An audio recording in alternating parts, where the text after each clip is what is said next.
a beautiful first cello suite by Johann Sebastian Bach.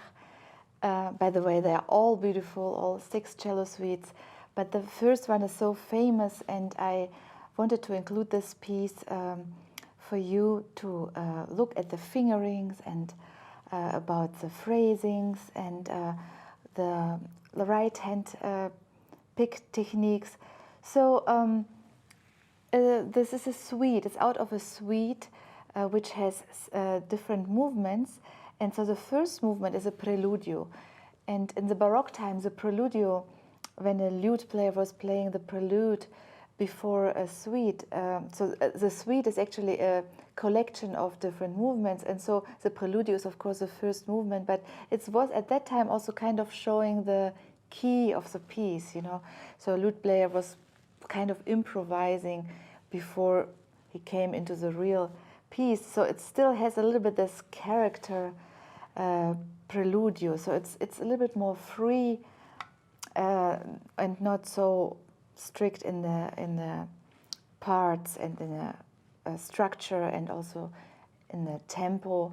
So the preludio has a big breeze, and but you also have parts where it's almost like a cadenza, which I think should be pretty more free than for example, the beginning.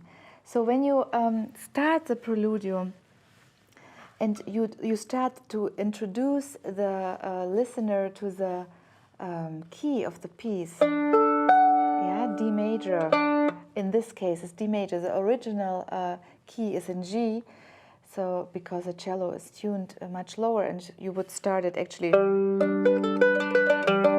This is the original key, but the mandolin doesn't have the C string, so we have to move everything one string up, so it becomes a different key.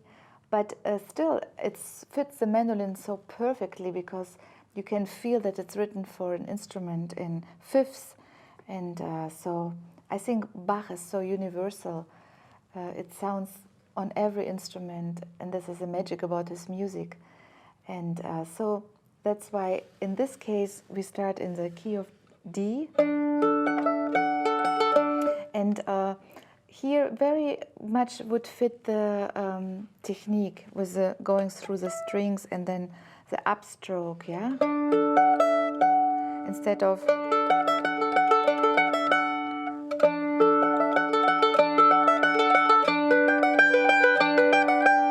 you get this organ point, yeah? Like in the old time, the organ has the feet, you know, staying there. Yeah, so it stays there the whole time. And when you use this technique, then you actually are able to give this third dimension of the bass line. So, yeah, when you play this part in the technique just fits in perfectly. And then it becomes the chord, yeah? And then you have this, yeah, little cadenza. So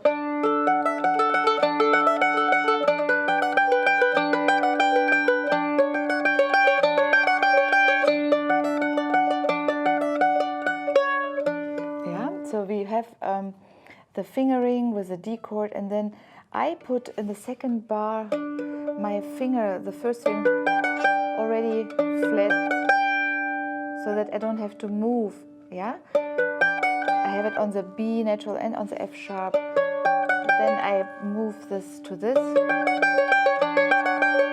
and the third finger. And then you have this note which connects the two parts. Yeah, and those notes are important because they're also, again, connecting. So you have those parts, like phrases, and then the connecting bars. And the connecting bars are important. Yeah, they let you in to the next phrase.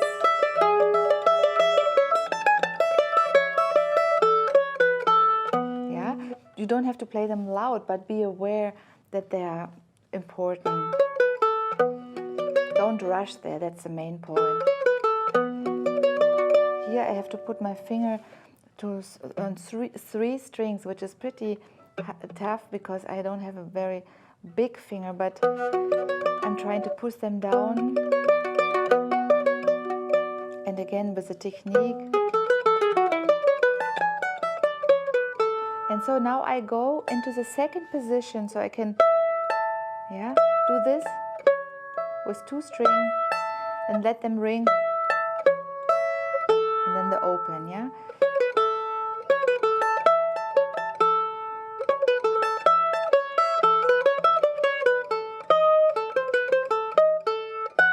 Here I decided to play it all on 1 string to have the same, because these are the main notes, they're important.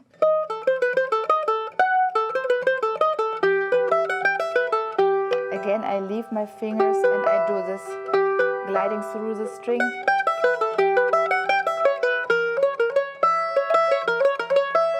I picked there the open string instead. I wanted to have one is moving and the other one is the ringing part.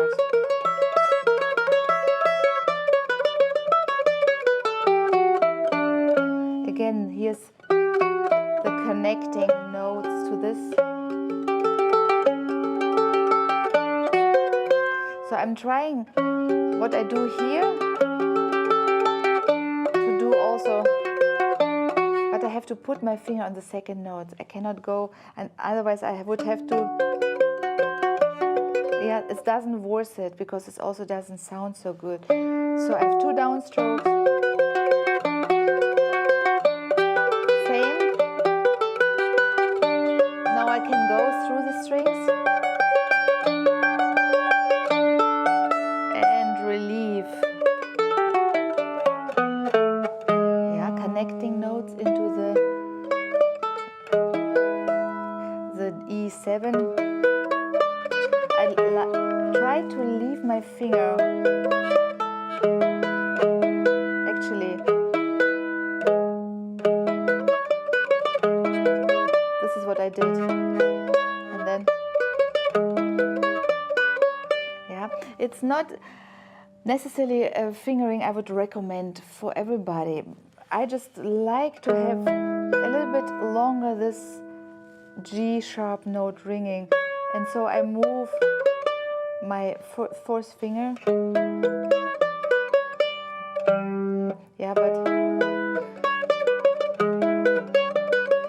This is also not a solution, so I like this one.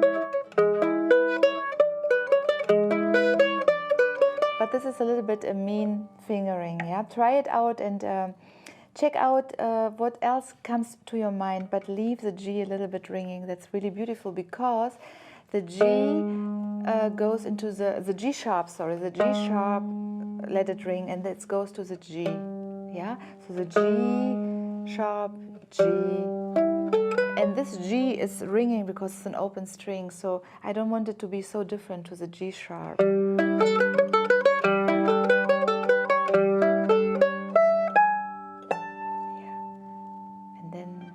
This is a note where you can wait.